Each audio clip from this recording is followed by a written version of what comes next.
Heavy smoke from wildfires raging in Canada and Minnesota is engulfing large swaths of the Midwest and Northeast this week, causing a serious risk to health from the poor quality of air. And additionally, thousands across the U.S. have contracted cyclospora, a gastrointestinal disease caused by a parasite. Here to talk to us about this is Dr. Jared Ross, a board-certified physician with over 25 years of experience as a paramedic, firefighter, and SWAT team member. Jared is clinically active in emergency medicine, pre-hospital medicine, addiction medicine, and alternative psychiatry. So, Dr. Ross, thank you so much for being here today. So we're hearing about these air quality concerns in several states and cities. We're hearing words such as unhealthy. So what does that mean exactly? What does it mean when it's unhealthy, and what is it doing to your body? Yeah, we're looking at the air quality index, and this is a lot of particulate matter that's in the air. This is especially impactful for people who have pre-existing lung disease like asthma or COPD, also people who have heart disease, the elderly, and young children.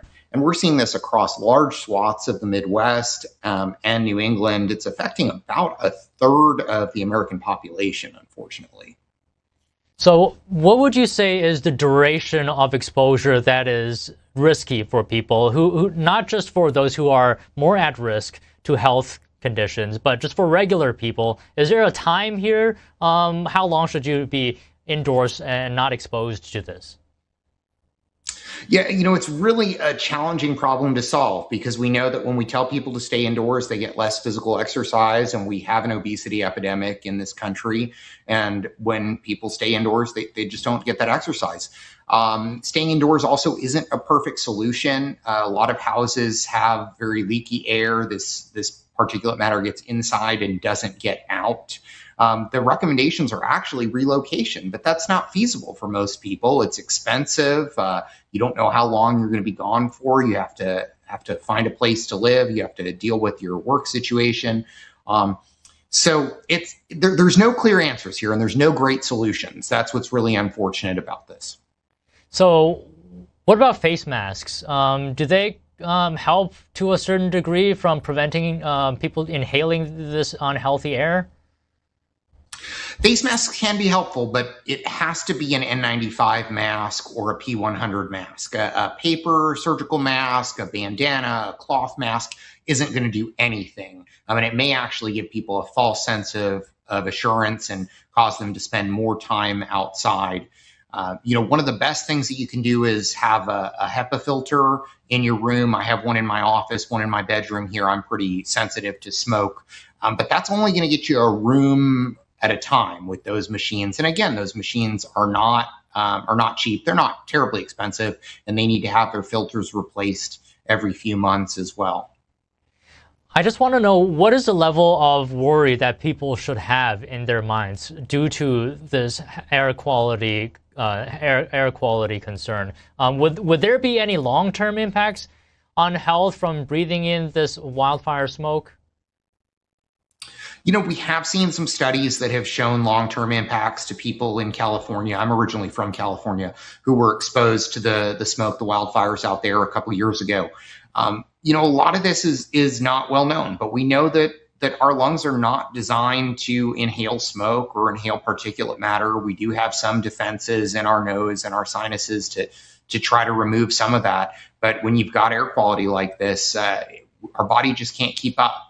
So if you're an otherwise healthy person, minimizing your time outdoors if you're in these affected areas. But if you're someone who has asthma or COPD, or you've got heart conditions, making sure that you're taking your controller medications as prescribed, that you have rescue medications, that you're really trying to minimize your outdoor exposure, and taking all the right precautions. So as you're speaking, we're playing the footage of comparison of when the wildfire air quality risk happened and before it happened, and the difference is very clear. So I wanted to ask you, is there a way to tell when air quality levels are safe just by looking, or do you have to rely on official sources to tell you when it's safe, or rather safer, to go outside?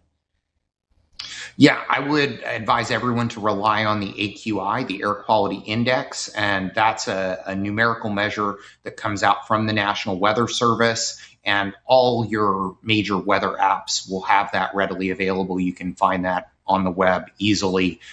So just look that up for your zip code and know your AQI. There's a color code to it as well.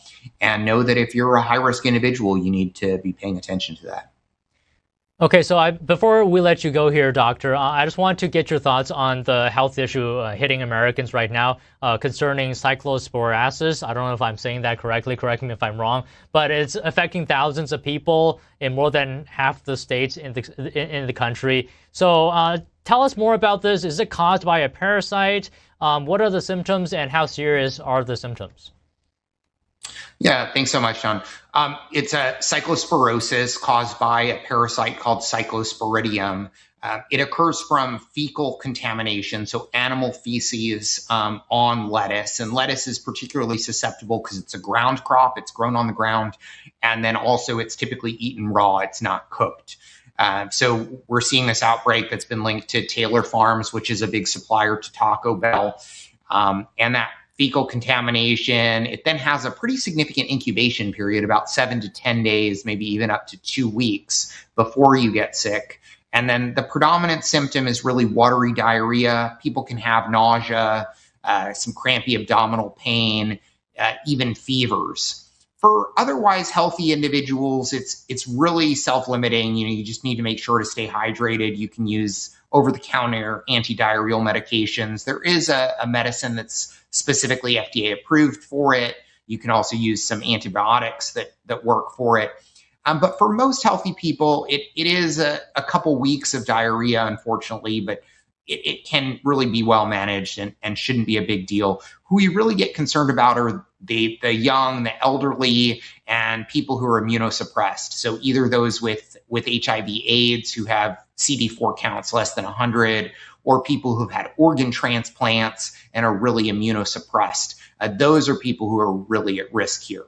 But, I got out of the ER late last night. I was in a rural part of the state, and really the only option for food was Taco Bell. So, you can check back with me in a week or two and we can see how I'm doing. But I did have some lettuce on my taco last night. I shouldn't be laughing, but I hope you're okay. I hope everything is fine with you. Just one last question here. Is it just lettuce that this virus can be on, this bacteria, or is there other foods like meat, or is it mainly vegetables? Don, thanks for the question. It's a parasite separate from a bacteria and a virus, but does kind of behave in certain ways similar to a bacteria. It's predominantly on produce, and predominantly produce that's grown on the ground because it gets contaminated by animal feces, primarily from deer. A lot of produce that we cook, it's not such a big problem because it's heat labile. So once it gets cooked, the parasite gets destroyed. Anything that we eat raw, like lettuce, is really susceptible to it. You can see it on tomatoes, but those, again, are much easier to wash. They have a single kind of shiny surface that you can easily wash off.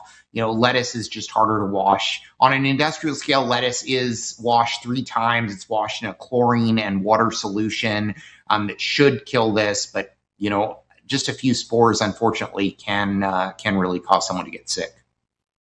Okay, well, thank you so much, Doctor. Let's leave it there for today. And for the record, you sound and you look good, so I think you're quite healthy. But that's just what I see from appearance. But thank you for your time today. Thanks so much, John. Always a pleasure to be on with you.